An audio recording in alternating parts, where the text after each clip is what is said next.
bienvenue parmi nous dans le cadre de notre émission Face à Face qui nous permet vraiment d'analyser, de questionner, de comprendre. En tout cas, le but c'est vraiment de comprendre les raisons d'un thème ou d'un sujet qui nous permettent vraiment d'avoir les idées claires et marcher dans nos convictions en quelque sorte. Alors, cher ami Liès, nous allons traiter ce thème de l'Église dans le cadre de la société, quoi. Oui, effectivement. Bonjour Mustapha. Bonjour. Salutations à nos amis, à ceux qui ont l'habitude de nous suivre sur nos programmes. Oui. Et c'est vrai que c'est toujours un plaisir d'apporter des sujets intéressants. Et le sujet d'aujourd'hui, c'est le rôle de l'Église dans la société. En quelque sorte. En quelque sorte. Je sais que Jésus... Quel rôle joue l'Église dans la société, ou bien comment la société voit le rôle de l'Église? On peut dire l'Église dans la société, voire l'Église dans le monde en général. Oui. Donc nous sommes dans le monde, mais pas du monde, dit le Seigneur. Et quel est le rôle de l'Église dans la société? Je sais, par exemple, l'un des rôles, c'est de prier pour les autorités. Ça, je le sais. Bon, ça, c'est des détails qui entourent le sujet, mais le vrai point d'interrogation, c'est est-ce que l'Église, c'est Jésus qui le dit, vous êtes le sel de la terre. Donc, tant que le sel garde sa saveur, il joue un rôle. Oui. Dans la grosse marmite, on peut y mettre tous les légumes, tous les ingrédients qu'il faut. Si on oublie le sel, il va manquer quelque chose. C'est vrai, ça ne donne pas la saveur qu'on souhaite. Oui. Et c'est vrai que la question qu'on peut poser en tant qu'Église, est-ce qu'on donne cette saveur là où nous sommes? Est-ce que c'est vrai que ceux qui nous entourent constatent justement notre présence positive en disant « Depuis que vous êtes là, on sent une paix, un apaisement ». Moi, je me rappelle quand, avant de construire notre église locale au village à l'époque, on avait pour habitude, en tant que jeunes chrétiens, d'aller s'éloigner dans les bois, allumer un feu et entonner des chants tout en priant. Et comme dans les collines des villages que nous habitions, on avait aussi des vis-à-vis, et l'écho se transmettait d'un versant à un autre versant. Et beaucoup avaient pour habitude d'écouter les chants qu'on entonnait, qui étaient justement exclusifs. Oui. Et comme on avait remarqué qu'on était écoutés par plusieurs qui ouvraient leurs fenêtres, c'est parce qu'à un moment donné, on a arrêté. Je ne me souviens plus pour quelle raison, et beaucoup nous ont dit « ça y est, vous ne chantez plus ». Alors, il vous manque quelque chose aujourd'hui? Il vous manque quelque chose, et c'est vrai que c'est là qu'on s'est rendu compte que c'est une manière pour eux de voir notre présence, de sentir aussi l'intérêt que nous portons pour eux, et c'est très important justement. L'Église a un rôle dans pas mal de domaines. Oui. Ça peut aller dans le premier domaine, c'est d'annoncer la parole de Dieu. Et c'est le rôle de l'Église. L'Église n'est pas faite pour être à l'extérieur, comme c'est sans doute le cas de certains qui ont choisi à travers l'histoire de s'exclure carrément de la société. Ah oui, comme s'ils voulaient sortir du monde pour ne pas être influencés. Pour ne pas être influencés, effectivement. D'autres ont décidé de rester dans le monde, mais de ne pas adopter les instruments du monde. Pas de télé, pas de téléphone, pas d'électricité, pas de voiture. Oui, les Amish, par exemple. Par exemple. Tout ça. Est-ce que c'est la solution? Ce n'est pas la solution. Moi, je dirais carrément, c'est comme si on n'avait pas cette capacité justement d'affronter le monde avec le Seigneur. Or, c'est ce que le Seigneur nous demande, c'est d'être présent dans ce monde aux côtés des habitants du monde. Nous-mêmes sommes habitants de ce monde. Voilà. Bon, moi je pense qu'on peut commencer à se poser les questions de base, comme on dit. Donc Jésus dit que vous êtes dans le monde, mais vous n'êtes pas de ce monde. Qu'est-ce qu'il voulait dire par là, justement ?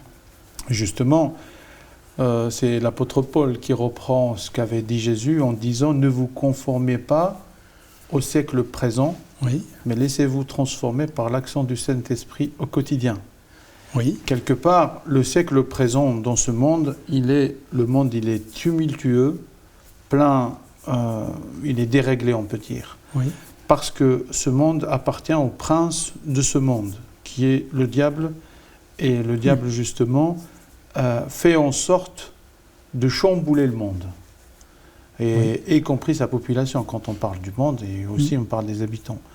Donc, quelque part, qu'est-ce qu'on doit faire en tant qu'Église ? Laisser le diable bouleverser ce monde et observer de loin les chamboulements causés par le diable, des accidents, des meurtres, des soulèvements, etc. Ou bien revenir investir ce monde créé par Dieu et le sanctifier, prier, le changer à travers nos prières, nos actions, et justement ce qui va porter un changement. Un exemple, parmi les rôles que l'Église peut jouer dans cette société, dans ce monde, c'est de prendre soin des habitants de ce monde. Beaucoup d'églises, après avoir donné l'enseignement de Jésus dans leurs locaux, décident de s'engager dans des actions humanitaires pour venir en aide aux personnes en détresse. Et ça, je trouve que c'est très très important. D'autres églises choisissent la voie de l'enseignement et enseignent des enfants dans des écoles buissonnières ou même dans des parcours scolaires parfois gratuitement pour que les enfants de ce monde puissent... Moi, ça me fait penser au Père Blanc, si je parle de ça. Oui, ils se sont consacrés comment on peut dire, à la vie sociale. À la vie sociale, oui. C'est un ordre religieux qui a vu naître, enfin, qui est né en Algérie fin des années 1800. Oui. Et du coup, ça a quand même marqué de son empreinte notre société. En tout cas, au jour d'aujourd'hui, personne ne dira quelque chose de mauvais sur ces personnes qui les ont contribué. Oui, c'est vrai que moi, je les admire sur ce plan-là. D'ailleurs, sur le plan de la langue, par exemple, et de la culture aussi, c'est eux qui ont mis les éléments de base comme ça pour la conservation, en quelque sorte, de certains... Oui. Et ils ont joué un rôle dans ce domaine, bien que, par exemple, pour la Kabylie, les choses étaient déjà assez bien organisées, des tijmaïn, les rassemblements là, de villages. Mais ils ont accompagné ce mouvement en expliquant avec un regard venant de l'extérieur. Oui. Ils ont mis en valeur toutes les choses positives. Les choses positives. Ils ont pu aussi former des personnes qui, par la suite, ont pris des postes comme directeurs. Oui, c'est vrai. Dans l'enseignement, comme professeurs. Et ils ont contribué aussi de ce qu'ils avaient acquis par ce biais-là. Oui. Ils avaient contribué au développement de la société. En gros, l'Église cherche à contribuer à l'évolution de la société, à lutter contre tous les maux. Il y a des églises aussi qui accompagnent, on peut dire, des personnes malades, des personnes donc, elles ont ouvert des pensionnats, ou même des orphelinats, ou même cultiver la terre pour offrir des produits dans la société, des produits de consommation. Oui. Je trouve quand même l'idée... Les éléments de base étaient là, quoi. Étaient là, et je pense que l'intention des chrétiens, comme cela a été décrit dans l'Évangile, et notamment dans le commandement du Seigneur, c'est justement soyez le sel de la terre, soyez la lumière du monde, brillez, et aussi des ambassadeurs de Christ. Et c'est vrai que cela nous vient de Christ.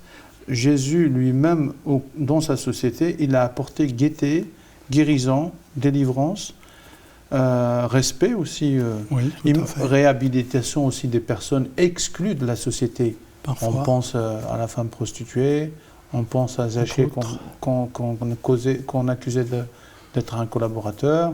Oui. On pense aussi aux personnes possédées qui n'ont pas trouvé de médecin pour les soigner. Ouais. Et Jésus était venu pour tous ces exclus. Et notre Église aujourd'hui, je ne sais pas à quel niveau se situe par rapport à tous les besoins qu'elle peut apporter à la société, mais je pense que c'est aussi une vraie question que l'Église doit se poser sur son rôle. Est-ce qu'il est joué dans la société? Oui, il en manque, et il va falloir y réfléchir. Je pense à un aspect aussi, c'est l'aspect, pas juridique, mais les chrétiens sont appelés à ne pas juger afin de ne pas être soi-même jugés. Oui, c'est vrai. Qu'est-ce qu'on entend par là? Un des aspects, c'est que finalement, on prend les gens tels qu'ils sont. C'est-à-dire, on respecte tout le monde, le dernier venu, comme le plus ancien dans la tribu ou dans le village. Donc, on ne fait pas de distinction arbitraire, quoi. En tout cas, on est appelé à ça. Et à partir du moment où on ne juge pas les gens, on les accepte tels qu'ils sont, on voit bien comment Jésus attirait l'attention de la personne qui venait à sa rencontre sur lui-même. Que veux-tu que je te fasse? Est-ce que je peux faire ceci ou cela? Ou dans les questions, souvent ce qu'il faisait, il prenait un exemple de la vie courante et il disait voilà, il y avait telle et telle situation et voilà comment les choses se sont déroulées. Et les gens s'identifiaient par rapport au récit et pouvaient comprendre où était leur place, quoi. Oui, tout à fait. Si chacun est à sa place, je crois que tout le monde sera heureux. Effectivement, et je pense que c'est aussi ça qu'on doit chercher. Donc l'Église ne se contente pas non plus de nourrir ceux qui viennent à elle, mais aussi de penser aux autres, même ceux qui ne sont pas encore venus vers elle. Et il y avait une expression que j'aimais pas trop, par la suite j'ai compris le sens, on aimait dire des autres les mondains. Oui. Nous, chrétiens, les autres les mondains. Je pense que c'est un terme, je ne sais pas par où est venu ce terme, mais en fait on est aussi du monde. Mais on ne pratique pas, en tout cas on n'est pas encouragé à pratiquer les pratiques de ce monde. Mais il faut voir les autres comme étant des personnes dignes de recevoir le Seigneur. Bien sûr. Et de tout faire justement pour leur présenter le Seigneur dans leur état, comme ce qu'avait fait Jésus avec la femme samaritaine, envers qui il avait fait le pas d'ailleurs. Oui, ou même pire, des fois des religieux. Oui. Prenons l'exemple de Paul par exemple. De son nom c'était Saul, et il venait de Tarse, donc il était de la diaspora, on peut dire, mais il a été élevé à Jérusalem, il a étudié auprès des grands rabbins, etc. Et il nous est dit qu'au début où on commence au chapitre 9 des Actes, il dit que c'était quelqu'un qui respirait la haine et le meurtre.